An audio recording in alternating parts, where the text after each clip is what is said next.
हम बहुत दिनों से कह रहे थे कि जो अन्ना है ना, गन्ना खुजारे, ये यहाँ बैठा था जंतर मंतर पर 11 में, तो भाई साहब 8 साल से नजर नहीं आ रहा है, कहाँ गायब हो गया। अरे बूढ़े आदमी, तू 90 साल का, तेरे को और क्या चाहिए भाई? मरते वक्त तो अच्छा काम कर लेता। ये मोदी को देश में थोपवा गया, वो देखो अभी समझ आ रहा है सबको। किसी ने मुझे कहा कि अरे तुम यहीं अटके हुए हो, चाय बेची चाय बेची, बोले देश बेच दिया, वो नहीं दिख रहा। बिल्कुल वो मीडिया का प्रोपेगेंडा है। 2014 में जब ये आया था तो उससे पहले 25,000 करोड़ की मीडिया से डील हुई थी, मोदी मोदी मोदी, और फिर अब तो अरबों में गई है, अब की बार तो लाखों अरबों में गई है ये वाली। और मैं आप सबको भी सैल्यूट करती हूँ कि ऐसे माहौल में आप पंगा लेकर हम जैसे सिरफरे लोगों को दिखा पा रहे हैं। तो इसका मतलब भाई जी को पता तो है तू गाली खाने के काम कर रहा है, समझे? भाई साहब को ये भी अच्छी बात है, ये हमारी जीत है कि उसको पता है कि वो गालियां खा रहा है और वो गाली खाने के काम कर रहा है। इसका मतलब क्या है? 8 साल से आप प्रधानमंत्री हो फिर भी आप गाली ही खा रहे हो, आप उस इज्जत क्यों नहीं कमा रहे? मीडिया देखो, वो मीडिया चिल्ला रहा है, वो जो 4 विश कन्याएं हैं मेकअप वाली, लिपस्टिक वाली, सिर्फ उनके अलावा कोई नहीं चिल्ला रहा है। हम लोग तो जंतर मंतर वाले ही है ना, आंदोलन जीवी है। मोदी ने कहा नहीं था पिछले साल फरवरी में कि कुछ लोग आंदोलन जीवी है, तो ही इज करेक्ट, हम तो आंदोलन जीवी है, जहाँ आंदोलन होगा हम वही मिलेंगे। सरकार को नहीं, सरकार को परेशान नहीं कर रहे हम। सरकार तो देखो फर्जीवाड़े से आई है। हम तो लोगों को ये कह रहे हैं कि जो राहुल गांधी जो कर रहा है, मैं कांग्रेस की बात अगर करूँ तो अगर जो राहुल गांधी कर रहा है ना, वो सही कई ऐसे मिसिंग पॉइंट है जहाँ पर उनकी नज़र ही नहीं है। अब जैसे गुजरात में चुनाव है तो भैया सबसे पहले तो हमें ईवीएम को करना पड़ेगा, इसे 3-5 करना पड़ेगा। जब तक ईवीएम है, ईवीएम 100% गड़बड़ है, तभी तो जी ना, कांग्रेस तो दिलों पर राज करती है। तो EVM has nothing to do with Congress and victory. लोग मतलब जो कांग्रेस ने किया है वही तो भाई साहब बेच रहे हैं 8 सालों से। अभी कल किसी ने मुझे कहा कि अरे तुम यहीं अटके हुए हो, चाय बेची, बोले देश बेच दिया, वो नहीं दिख रहा। तो ऐसे गड्ढे वड्ढे की तो आप देखिए, गड्ढे कौन खोदेगा आप ये बताओ? इस देश का जो निर्माता है वो क्या नाम है, पंडित जवाहरलाल नेहरू है, उनका जन्म भी आज, तो हम उनको नमन करते हैं। और हाँ बिल्कुल वो मीडिया का प्रोपेगेंडा है। 2014 में जब ये आया था तो उससे पहले 25,000 करोड़ की मीडिया से डील हुई थी, मोदी मोदी मोदी, और फिर अब तो अरबों में गई है, अब की बार तो लाखों अरबों में गई है ये वाली 2019 वाली। क्योंकि आपको पता ही है कि जैसे 2019 की शुरुआत में हालात ख़राब हो गए थे तो भाई साहब ने पुलवामा पर ध्यान दिया, और फिर पुलवामा के बाद वो तो खैर आपको भी पता है, मीडिया आप लोग जितने भी हम लोगों को दिखा रहे हो, आंदोलन जीवियों को, आप खुद भी कायदे से आंदोलन का हिस्सा हो। और मैं आप सबको भी सैल्यूट करती हूँ कि ऐसे माहौल में आप पंगा लेकर हम जैसे सिरफरे लोगों को दिखा पा रहे हैं। तो इसका मतलब भाई जी को पता तो है तू गाली खाने के काम कर रहा है, समझे?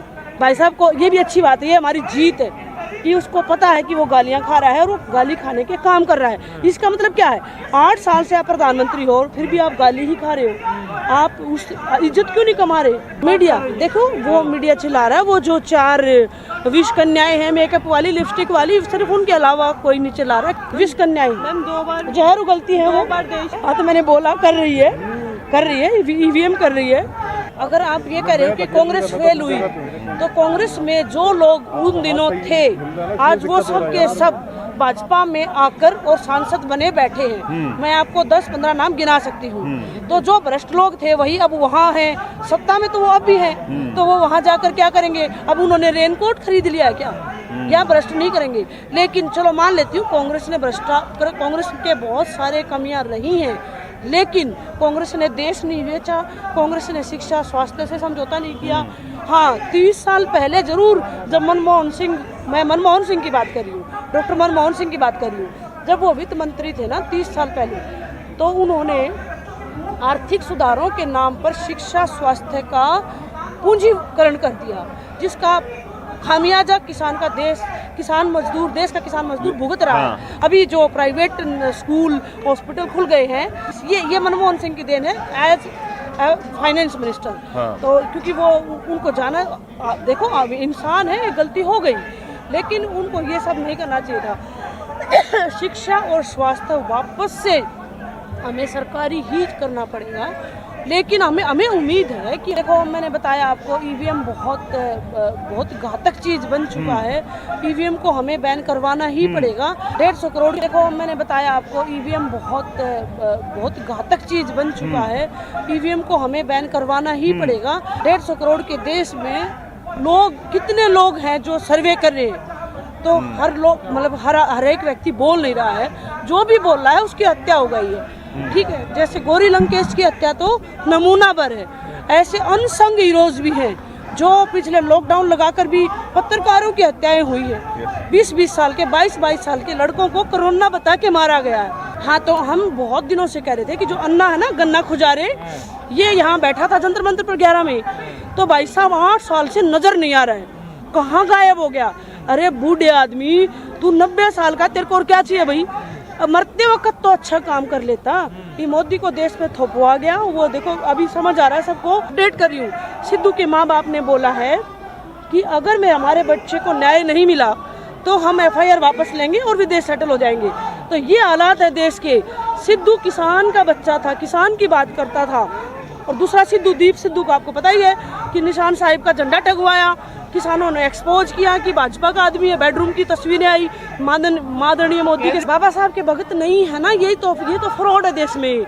आप ये बताओ कि यहाँ पर तो मनीष सिसोदिया, क्या हमने कहा कि मनीष सिसोदिया पे जो CBI की बात चल रही है वो नूरा कुश्ती है, और देखिए आप अरेस्ट नहीं हुआ। और फिर देखिए कि CBI में पेश होने, CBI है ED है पता नहीं है, CBI के पास जाने से पहले महात्मा गांधी के उस पे समाधि पे राजघाट पहुंचा नमन करने मनीष सिसोदिया। और पंजाब में जहां सरकार है फुल फ्लैश्ड, वहां पर महात्मा गांधी की तस्वीर गायब है। और आपको पता बाबा साहब की तस्वीर क्यों लगानी पड़ी? पंजाब में सबसे ज्यादा SC वोटर है, 32%। हाँ, तो गांधी के बिना देश की कल्पना नहीं की जा सकती।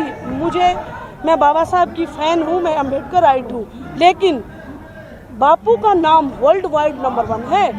आप उनका फोटो नहीं हटा सकते। घर के अंदर जहरीला सांप घुस जाए तो उसका विकल्प नहीं देखा जाता, उसकी मुंडी रगड़ने का काम किया जाता है। आप देखो, मैं ऑन कैमरा बता रही हूँ, 5 साल बाद आप भी कहेंगे कि भगवा बाणा पहनकर विकास दुबे की रातों रात हत्या करवाकर आप योगी नहीं बन सकते। अपराधियों का एनकाउंटर ना हो। नहीं, ये कौन बताएगा? टॉप अपराधी देश के हैं नरेंद्र मोदी, अमित शाह, नरेंद्र मोदी, अमित शाह और ये ठग अजय सिंह बिष्ट, ये टॉप अपराधी है। क्लीन चिट तो दिलवाई गई है। जकिया जाफरी, मैं बताती हूँ, गोधरा के पूरे सबूत थे।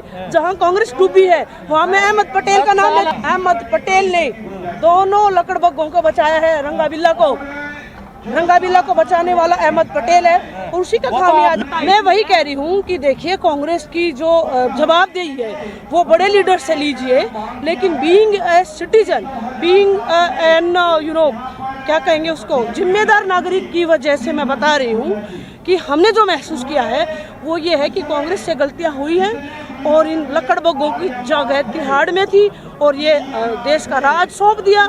इसमें कांग्रेस की भूमिका है, गन्ना खुजारे की भूमिका है, और EVM की भूमिका है। देखिए, मैं नाम नहीं ले सकती, कल परसों एक भाजपा के बड़े लीडर मेरे साथ थे। ऑफ कैमरा मैं बता रही हूँ, बेशक आप वायरल कर देना, ऑफ कैमरा सारे भाजपाई, 2 गुजरातियों को छोड़कर सारे भाजपाई हमारी बातों से एग्री करते हैं। और किसी की भी, जो भी मिनिस्टर है ना, सबके सब मिनिस्टर विदाउट पोर्टफोलियो है। किसी की औकात नहीं है कि एक सिपाही का ट्रांसफर कर दे 2 गुजरातियों के अलावा। सारों को कोठी मिली हुई है और सबकी नस पे पैर रखा हुआ है। अगर जवान खोली तो मर्डर भी हो सकता है। लेकिन मुझे पता है कि हम भी खतरों से खेल रहे हैं, लेकिन कोई बात नहीं, अगर मैं गलती से मर गई तो कोई बात नहीं, हम अपना बयान तो छोड़ गए ना, तो और कोई खड़ा हो जाएगा। जैसे कन्हैया कुमार है, सिरफिरे लोग बहुत होते हैं दुनिया में, तो हम सिरफिरों में से हैं, हम तो बोल के जाएंगे। इस वजह से अपने लोगों को खा जाते हैं ना, जहरीले लोगों को पता नहीं चलता। ये कौन थी, सुषमा स्वराज, अरुण जेटली, पर्रिकर नहीं, हमारी भावनाएं आहत नहीं होती, क्योंकि हम भी आहत भी नहीं करते किसी की। जो भावनाएं आहत करेंगे तो अल्टीमेटली आपकी भी होंगी।